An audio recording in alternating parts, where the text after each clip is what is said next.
왕의 목을 겨눈 날카로운 칼날. 그 아이는 매양뼈에 사무치는 고통을 참고 살아왔지만 구차하게 살고 싶지 않다. 신라인들은 그의 머리를 북천 계단에 묻고 밟고 다녔다. 그러나 성왕은 되살아났다.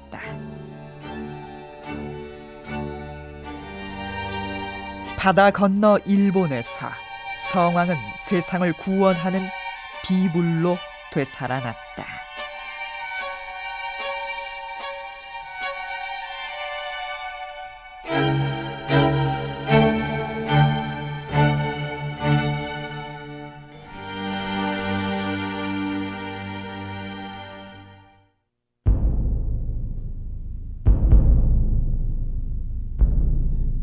우리에게 백제 성왕은 1500년 전 관산성 전투에서 비극적인 최후를 맞이한 인물로 기억되어지고 있습니다.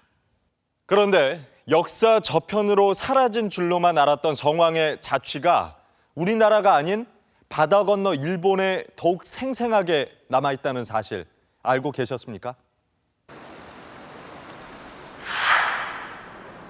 1998년 동계올림픽이 열렸던 나가노. 그 중심에 선광사라는 절이 있다. 이른 아침부터 선광사는 일본 전역에서 찾아오는 참배객들의 행렬로 들썩였다. 일본인들에게 선광사는 살아생전 꼭 한 번은 참배해야 하는 곳으로 통한다. 日本ではですね、伊勢神宮と善光寺は一生に一度お参りするっていうあれが昔からずっとありましてね。で定年を迎えまして、昔からの友達なんですけども、田中さんに今善光寺案内していただいてる。お参りすると何かご利益あるんでしょうか。まあ極楽に行けるっていうことが。 선광사 본당에 1400년 된 일본 최초 불상이 모셔져 있다.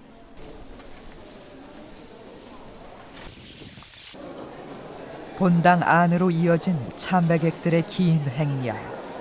하지만 불상은 찾아볼 수 없다. 선광사 비불은 평상시에는 공개되지 않는다. 그런데도 참배객들이 줄지어 찾아오는 것은 비불이 안치된 본당 지하의 밀실 성지를 순례하기 위해서다. 참배객들은 빛 한 줌 없는 어둠 속에서 밀실 자물쇠를 만지고 나온다.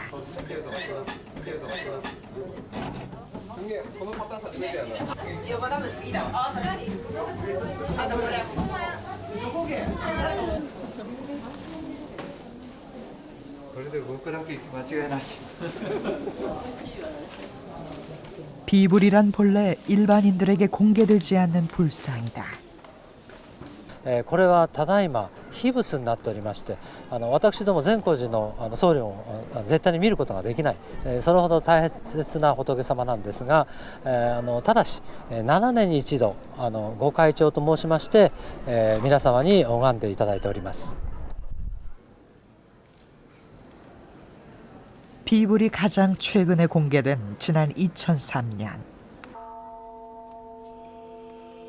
이 순간을 보기 위해 700만 명이 모여들었다. 굳게 닫혔던 나무함이 열리면서 그 모습을 드러낸 선광사 비불은 아미타열의 삼존불.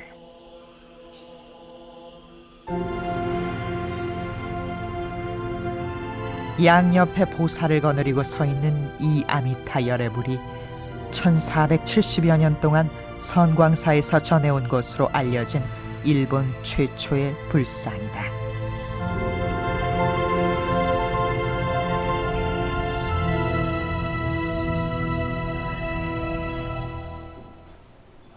선광사는 대대로 천황의 친족이 주지를 맡는 것이 전통이다.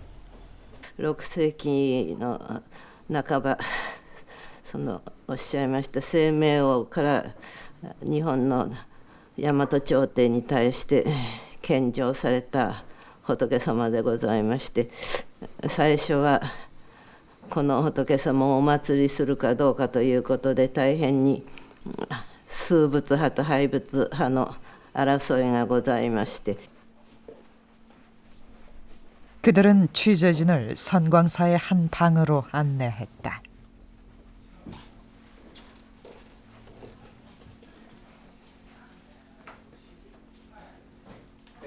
こちらにかかっております善光寺縁起が、私のお寺に伝わっております300年前の善光寺縁起であります。 300년 전 에도 시대에 그린 불화. 불화에는 일본 최초의 불상인 아미타열의 삼존부를 선광사에 모시게 된 내력이 그려져 있다.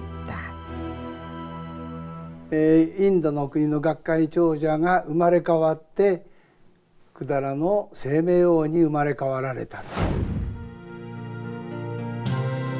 환생설로 시작하는 선광사 열애연기 불화에는 왕관을 쓴 백제 성왕의 모습이 있다. 성왕이 인도에서 불교를 받아들인 뒤 아미타열의 삼존부를 일본에 전파하는 과정을 한 편의 영상 기록처럼 상세하게 그려놓은 것이다.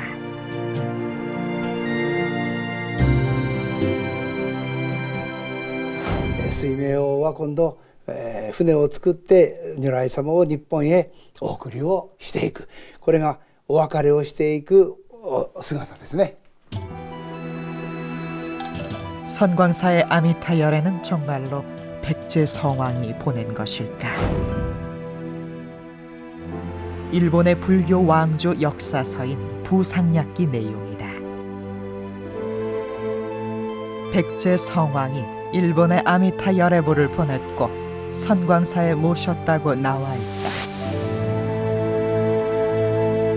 韓国ではですね、清明王が1450年も前に、仏像を送られて、でしかもその仏像がこの善光寺でですね1450年の長きにわたってお祭りしているということをあまりご存じないということなんですが、ここ善光寺ではまたさらに1000年も2000年も大切にですねお祭りしていこうというふうに考えております。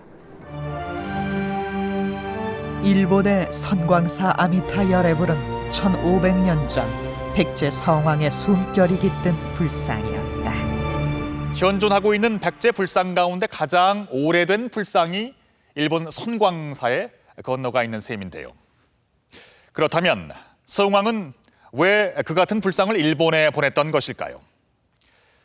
한 나라의 국왕이 단지 종교 전파를 위해서 이 같은 행동을 했을까요? 예나 지금이나 국제 외교란 주는 것이 있으면 반드시 얻고자 하는 것이 있기 마련이죠. 흥미로운 것은 성왕이 일본에 집중적으로 불교 문명을 전파한 시기가 바로 사비로 수도를 옮긴 직후라는 것입니다.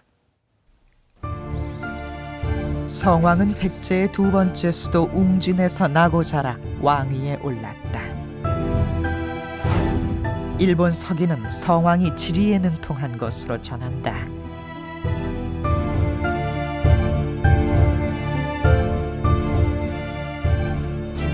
백제 첫 수도 한성은 457년 고구려 장수왕 군대의 공격으로 함락됐다. 계로왕은 고구려의 칼날에 목숨을 잃었다. 한강 유역을 고구려에 빼앗긴 채 쫓기듯 천도한 곳이 웅진이다. 연이어 암살로 얼룩진 왕들의 죽음.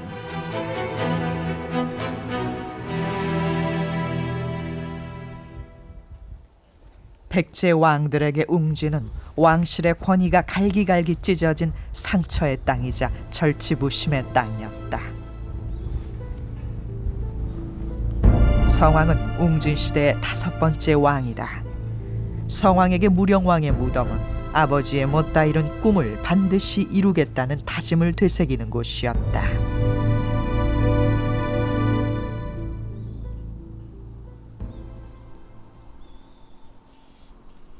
성왕이 아버지 무령왕의 무덤 앞에서 되새겼던 백제의 꿈.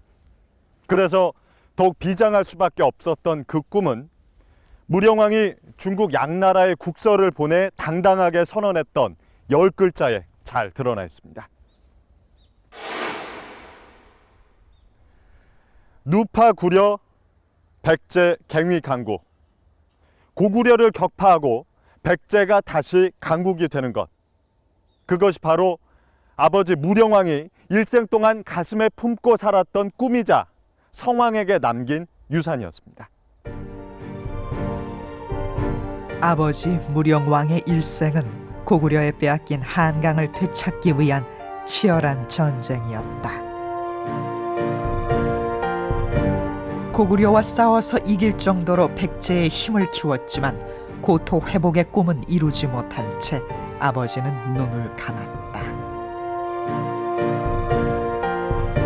아버지가 그랬듯 성왕에게 고구려와의 전쟁은 숙명이었다. 538년 마침내 결단을 내린다. 사비로 천도할 것이오.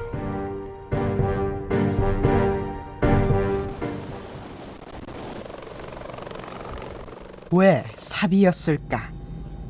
사비와 웅지는 어떤 차이가 있는 걸까? 보시는 바와 마찬가지로 공주라고 하는 것은 북쪽으로 강이 흘러가고 있고, 그리고 산들이 에워싸고 있는 협소한 공간에 백제 수도가 자리 잡고 있다는 인상을 받을 수가 있는 것입니다. 이곳은 이제 굉장히 협소한 공간이 되는 것이고, 물론 이제 산과 강으로 에워싸 있기 때문에 방어하기는 유리합니다. 산과 강으로 둘러싸인 공주는 방어하기 좋은 전형적인 수비형 도시다.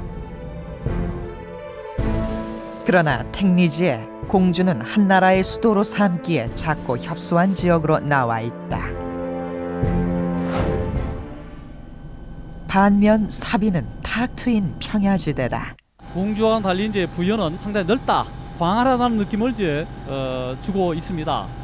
이것은 이제 이 부여라고 하는 지역이 대외적으로 팽창하기에는 유리한 그런 이제 공간적 이점을 지니고 있다는 것을 말해주고 있습니다.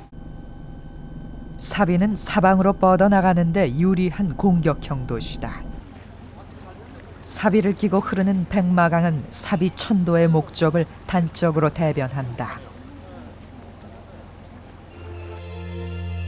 택리지를 보면 조선시대까지만 해도 백마강이 서해 바닷길까지 이어져 있었다는 것을 알 수 있다.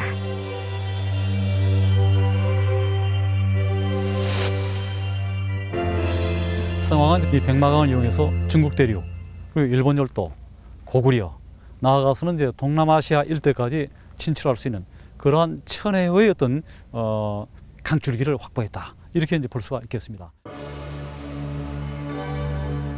실제로 성왕은 사비에서 바다 건너 중국의 양나라 그리고 일본과 교류했다.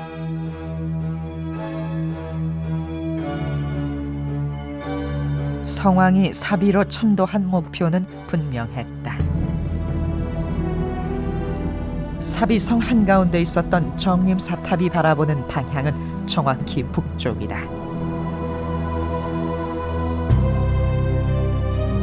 성왕이 건설한 사비성은 바둑판식으로 설계된 북진형 계획 도시였다.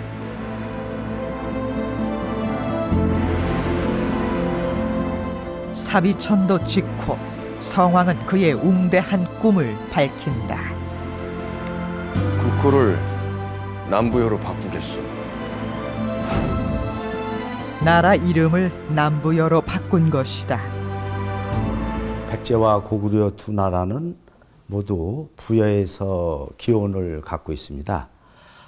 두 나라 모두 동명의 권위를 정통적으로 계승한 적자라고 생각을 하고 있는데 475년에 고구려 불씨 공격으로 백제 왕도 한성을 빼앗겼습니다. 백제로서는 큰 자존심의 손상을 가져온 것이었고 정통성의 훼손을 가져오는 일이었습니다. 따라서 백제 성왕은 남부여로 고쳐서 부여 계승 의식을 천명하고 나아가서는 북진을 선언하는 그런 의미를 가진 것으로 볼 수가 있겠습니다. 웅진 시절 성왕은 고구려군의 계속되는 공격을 막아내기에 급급했다.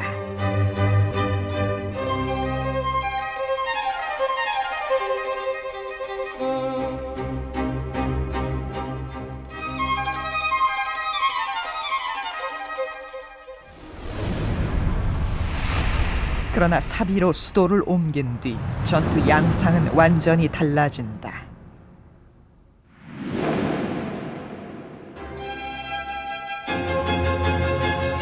사비천도 2년째 되던 해, 성왕은 처음으로 고구려를 공격한다.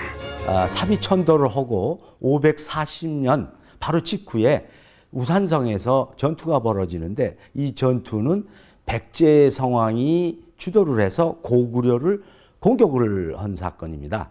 그동안의 고구려에 대해서 수세적이었던 것이 공세적으로 전환한 것을 의미하는 것입니다. 이것은 사비천도의 목적 중에 하나가 잃어버린 백제의 서울 한성을 차지한다는 그런 의도가 있었은 만큼 이 천도가 이루어졌기 때문에 그것을 실천하기 위한 첫걸음이고,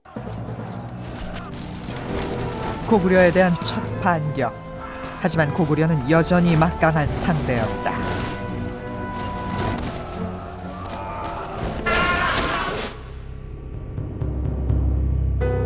악몽과도 같았던 우산성 전투의 참패. 성왕은 이때부터 고구려의 빼앗긴 한강을 되찾기 위한 새로운 전략 수립에 들어간다.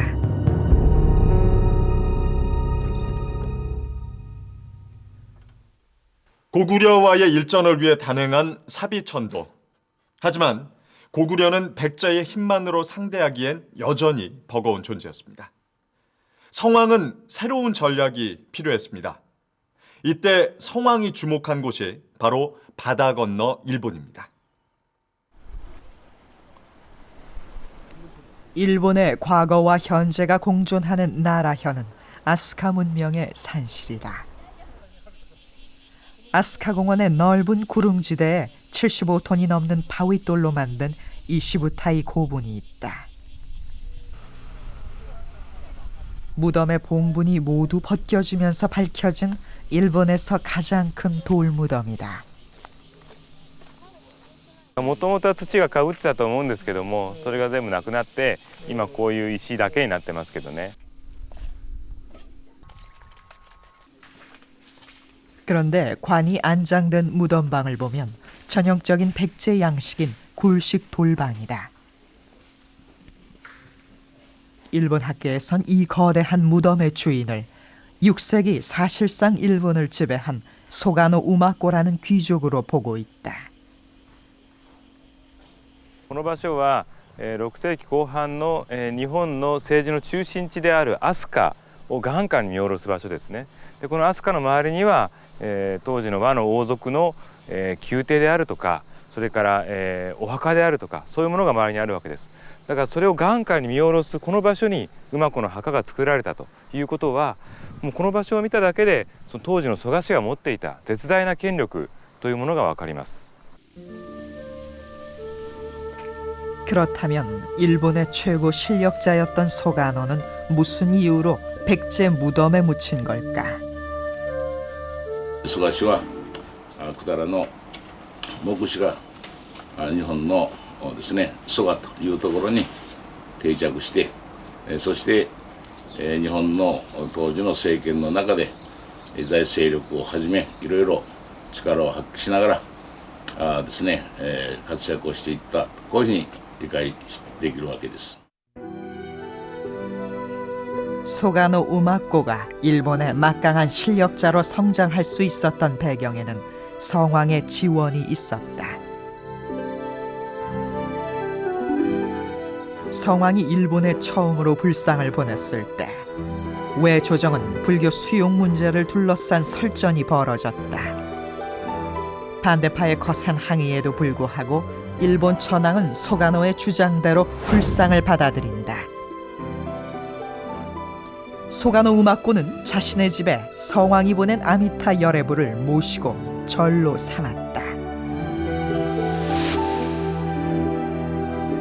生命王の時に仏教の伝来は単に仏像や経典が伝わったということだけではなくて、当時の百済の優れた文化が我が国に伝わったというように解釈すべきだと思います。 성왕이 일본에 파견한 불교 사절단은 다양한 기술을 가진 백제 전문가 집단이었다. 오경 박사와 역 박사 등을 일본에 보내 일정한 주기로 교대시켰는데 성왕의 사절단이 머문 곳이 소가노의 저택이다. 蘇我氏は百済との関係によって、朝鮮の高度な文明を日本に取り入れることができた。それによって、日本の政権の中での絶大な権力を手に入れることができたわけです。 실제로 소가노의 권력은 일본 천황을 위협하고 있었다. 어느 날 스슌 천황은 산돼지처럼 소가노의 목을 자르고 싶다는 말을 했다. 그 말을 한 직후 스슌 천황은 자객에게 암살됐다. 스슌 천황을 제거한 소가노는 일본 최초의 여제인 스이코 천황을 옹립한다. 蘇我氏が百済との関係をより強固につなげたことによって、蘇我氏自身も日本の中での絶大な権力を握ってきますし、日本の政権そのものもより新百済的なですね政権に姿を変えていったということができると思います。 소가노를 통해 수립한 외의 친백제 정권. 그것은 20여 년에 걸친 성왕의 외교 전략이 맺은 결실이었다. 일본의 소가시라고 하는 친백제 정권이 들어서면서 일본은 백제주로 군사원조를 해주고 백제는 일본의 선진 문물을 전해줬는데 그 당시의 국제관계에서 보면은 일본과 신라 고구려는 6세기 전반에 왕복 2회씩밖에는 교류가 없었어요. 거기 비해서 백제와 일본과의 교류는 왕복 39회가 있었어요. 39회가 있었는데 그중에서 확실히 확인되는 것만 갖고 얘기하면은 백제는 일본에다가 10회에 걸쳐서 선진 문물을 전해줬고 일본은 백제에다가 10회에 걸쳐서 군사원조를 해줬어요. 성왕은 외를 군사 원조기지로 만든 것이다. 일본 열도의 친백제 정권 수립. 이것은 외의 군사를 백제의 용병으로 삼기 위한 성왕의 치밀한 외교 전략이었습니다. 또한 성왕은 고구려에게 빼앗긴 한성을 탈환하기 위해 가야와 신라까지 백제 연합군으로 만들어서 북진의 깃발 아래 집결시킵니다. 551년 백제는 혼자가 아니다.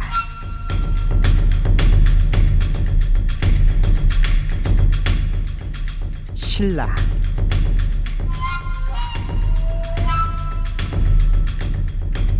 가야,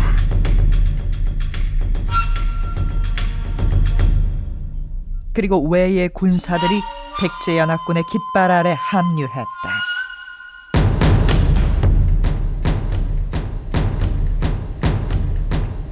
성왕은 직접 4개국 연합군을 이끌고 한강으로 향했다.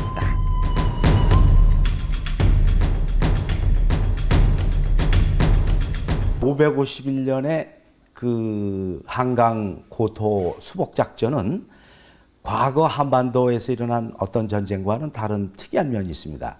이 전쟁은 백제 성왕이 오랫동안 용의주도하게 그 고구려를 공격하기 위해서 준비해 왔다는 점입니다.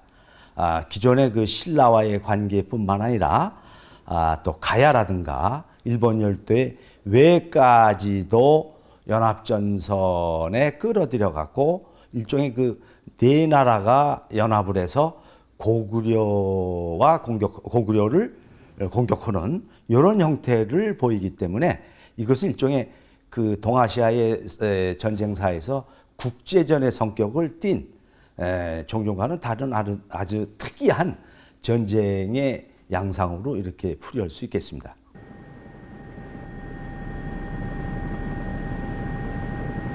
격전이 벌어진 곳은 풍납토성 일대의 한강 유역. 고구려에 짓밟히기 전까지 이곳은 백제의 시조인 온조가 나라를 세우고 터전을 닦았던 한성이었다.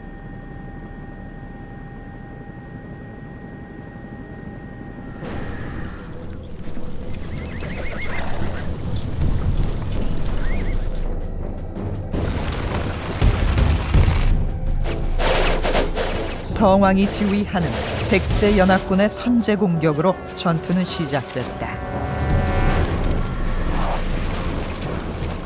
치밀하게 준비한 성왕의 연합군 앞에 고구려군은 맥없이 무너져 갔다.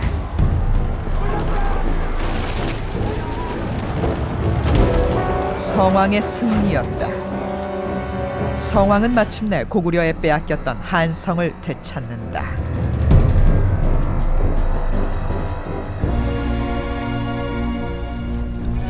계로왕 때 한강을 빼앗기고 76년이 흘렀다.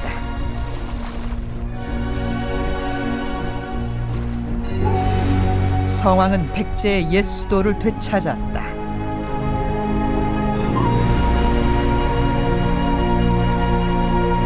앞선 임금들이 이룩하지 못한 고토, 더구나 백제의 수도가 있었던 한강유역을 성왕이 자신의 힘으로 언제 회복하게 됐다는 것은 놀랄만한 일이고 누구도 감히 추종을 불허하는 대위협이 되는 것입니다.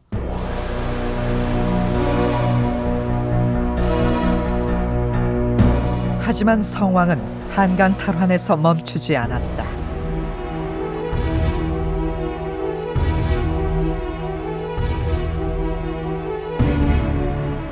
그 단서는 일본 서기에 나와 있다. 한강을 넘어 북진한 백제군이 고구려군을 격파한 기록이다. 日本書紀の記述であって、この高句麗攻撃の記述は生命王の時代であることは確かです。 놀랍게도 성왕이 북진해 고구려를 격파한 곳은 평양이었다.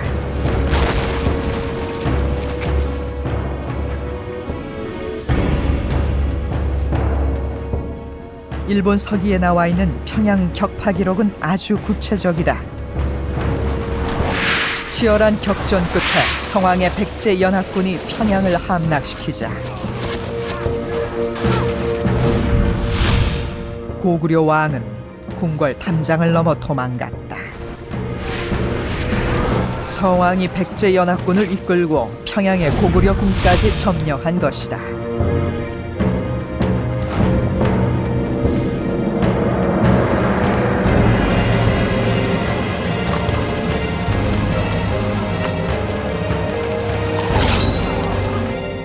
삼국사기 거칠부전에도 분명히 백제군이 평양을 격파한 것으로 나와 있다.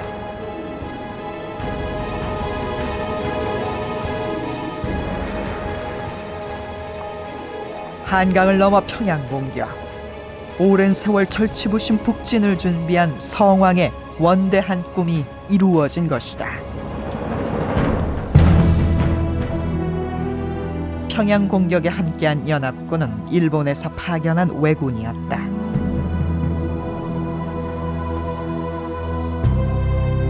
성왕이 사비천도 후 일본에 아미타열애부를 보내며 불교 문명 전파에 쏟은 노력은 이 순간을 위한 것이었다.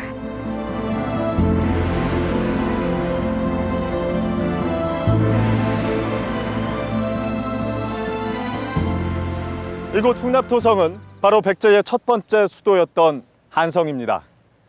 76년 만에 다시 되찾은 백제의 북방 영토.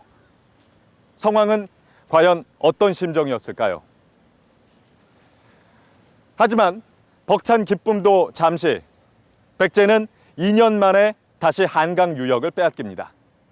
실로 짧았던 단꿈.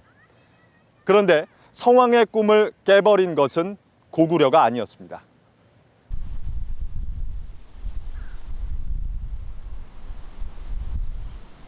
서울의 전망이 한눈에 들어오는 북한산 비봉.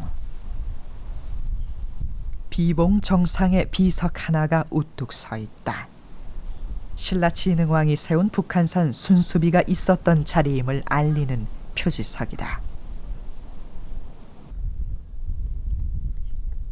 진흥왕은 성왕의 백제군이 점령하고 있던 한강 하류를 장악한 뒤 한강이 내려다 보이는 북한산 비봉에 올랐다. 그 기념으로 세운 것이 바로 이곳에 있었던 북한산 순수비다. 신라 진흥왕은 동맹을 깨고 기습적으로 그 백제를 공격해서 한강 하류역을 차지하게 됩니다.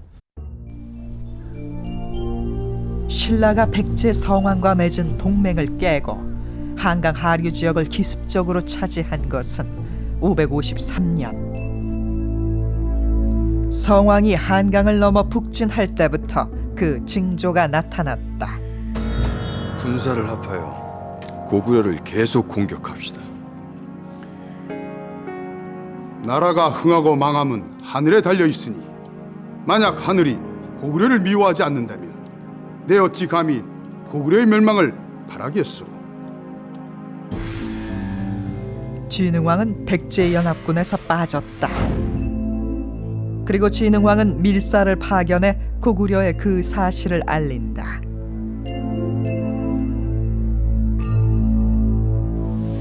두 나라 모두 백제가 더 이상 팽창하는 것을 원치 않았다. 성왕의 백제군이 점령한 한강 하류는 누가 차지하느냐에 따라 한반도의 판도를 가르는 전략적 요지였다.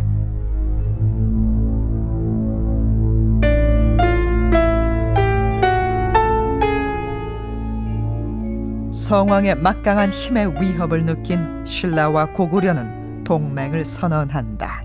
그 당시의 국제 정세는 고구려의 입장에서는 남쪽에서의 그 화해가 필요했습니다. 그래서 그 신라에게 그 한강 하류 유역을 그 차지하는 것을 묵인해 주는 그 대가로 고구려의 그 북진을 그 하지 말 것을 그 종용하는 그러한 그 밀양대지 그 협약을 맺게 됩니다. 그래서 그러한 그 밀약을 바탕으로 해서 신라의 진흥왕은 그 백제의 성왕이 차지한 한강 하류 지역을 다시 뺏게 되는 거죠.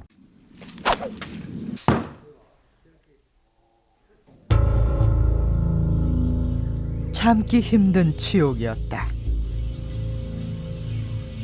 그러나 성왕은 분노를 다스리며 백제의 오랜 꿈을 물거품으로 만든 신라와의 일전을 준비한다.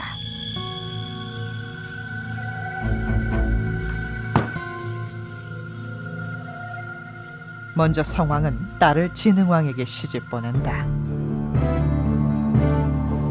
그것은 폭풍 직전의 고요와도 같았다.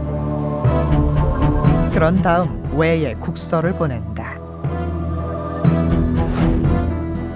군사 파견을 요청하는 국서였다. 성왕은 554년 1월 중으로 군사를 보내달라고 강조했다. 전쟁이 초일기에 들어간 것은 554년 7월. 성왕의 공격 명령이 떨어졌다. 왜군까지 합류한 3만 대군을 지휘하게 될 연합군 사령관은 성왕의 아들이 맡았다.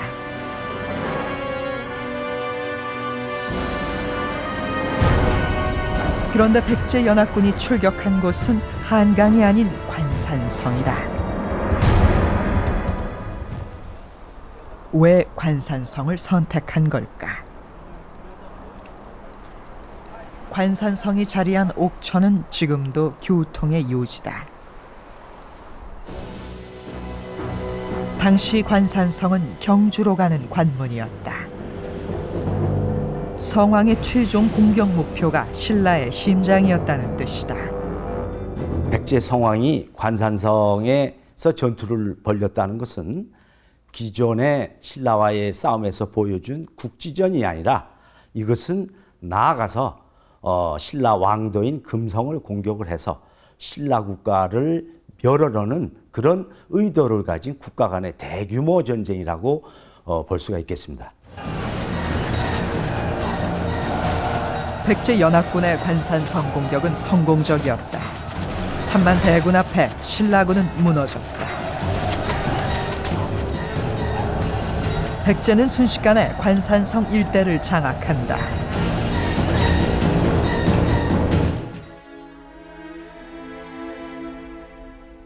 그런데 그로부터 얼마 뒤 전선이 소강 상태로 접어들었다는 소식이 들려왔다. 성왕은 왕국만 지키고 있을 수 없었다.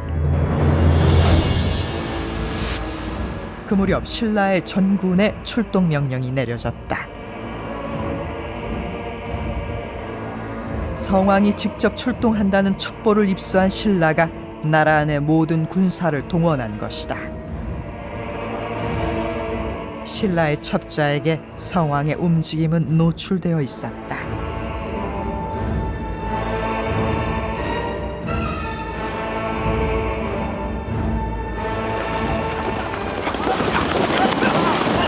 성왕이 관산성으로 출발한 시각,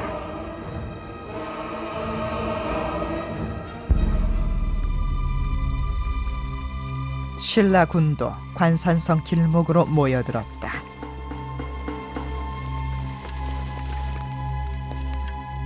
매복이었다.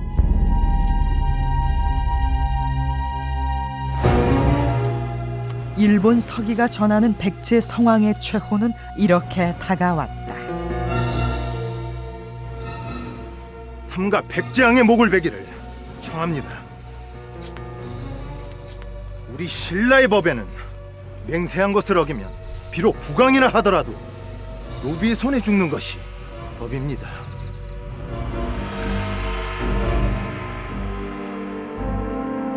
손에 잡힐 것 같았던 고토 회복의 꿈은 한때 동맹국이었던 신라의 칼날에 신기루처럼 사라져버렸다.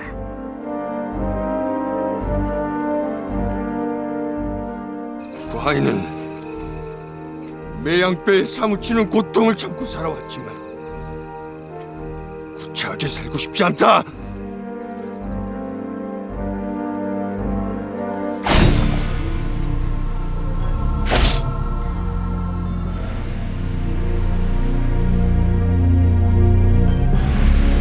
일본 서기는 신라인들이 성왕의 머리를 북청 계단에 묻고 밟고 다녔다고 전한다.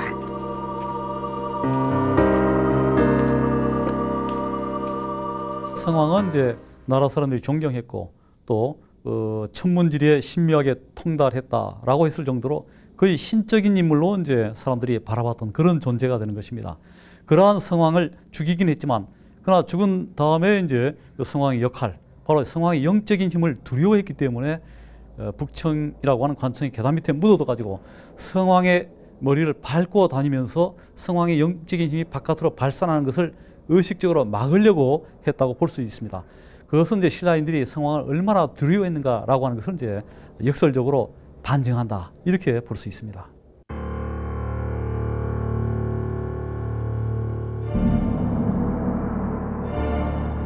백제는 성왕의 남은 유고를 수습해 능산리 고분에 모셨다.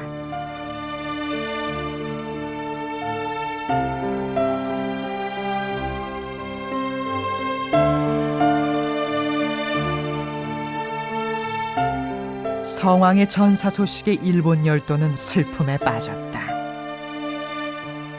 일본 천황은 백제의 지원군을 파견했다. 소가노 우마코는 조시를 지어 성왕의 죽음 앞에 바쳤다.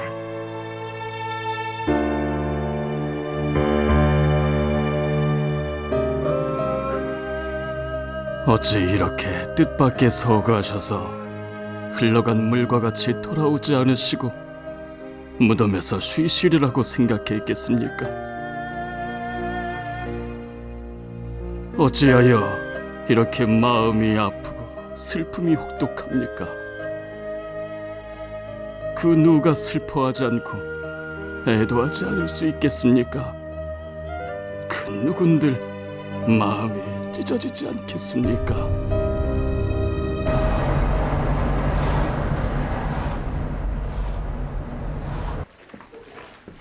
그러나 그것이 성왕의 최후는 아니었다.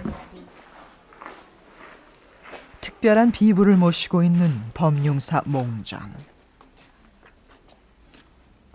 1년에 단 2차례만 개방되는 성역이다.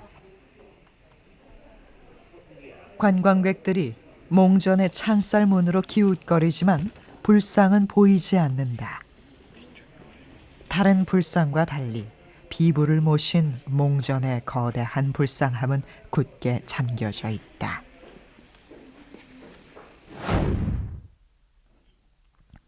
불상 함이 열리고 비불이 공개되는 때는 봄, 가을로 각각 한 달씩. 몽전의 비불은 구세관음상이다. 세상을 구원한다는 뜻이 담긴 불상이다. 농나무를 깎아서 조각한 뒤 금박을 입혀 만든 구세관음상의 키는 178.8cm. 사람의 신체와 같은 크기로 만든 등신상이다.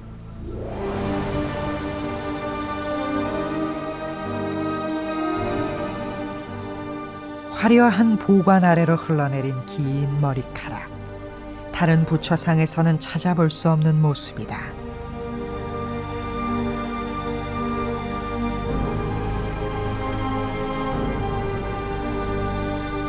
이상하게 구세관음상은 부처가 아닌 사람의 모습에 가깝다.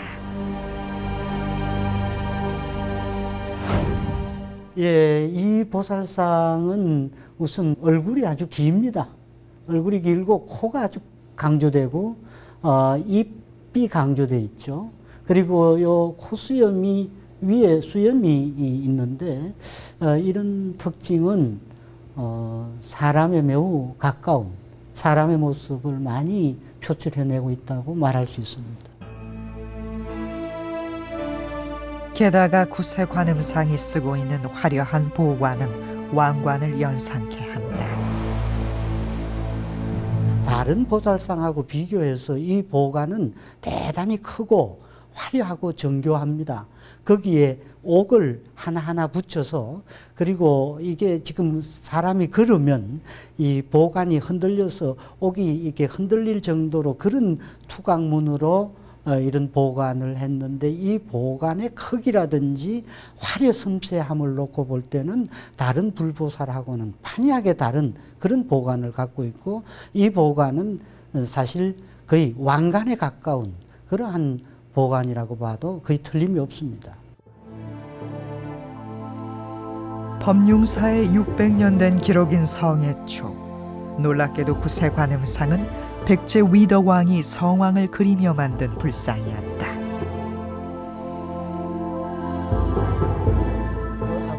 위덕왕은 구세관음상의 관산성 전투에 전사한 아버지 성왕의 모습을 담았다. 만들었다 보면은요, 바로 그 조기 형상, 그 아버지의 형상입니다. 그 아버지 그 성명왕, 즉 성왕의 형상을 만든 것. 성왕의 화신이 법융사 몽전의 비불 구세관음상이었던 것이다.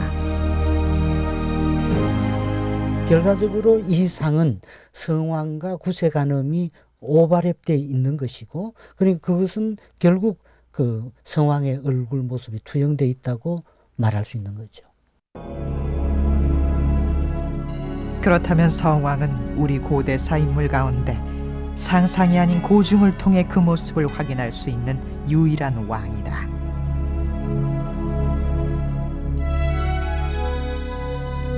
구세관음상을 바탕으로 1500여 년 전 성왕의 살아생전 숨결을 되살려 보기로 했다. 178.8cm의 장신의 키에 살아생전부터 성군이란 뜻의 성왕으로 불렸던 후덕한 인상.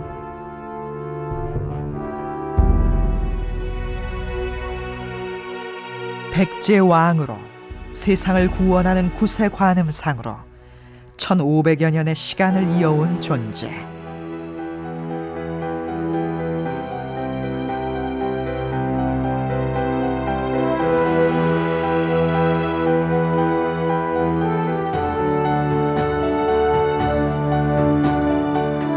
마침내 백제 성왕이 우리 앞에 되살아났다.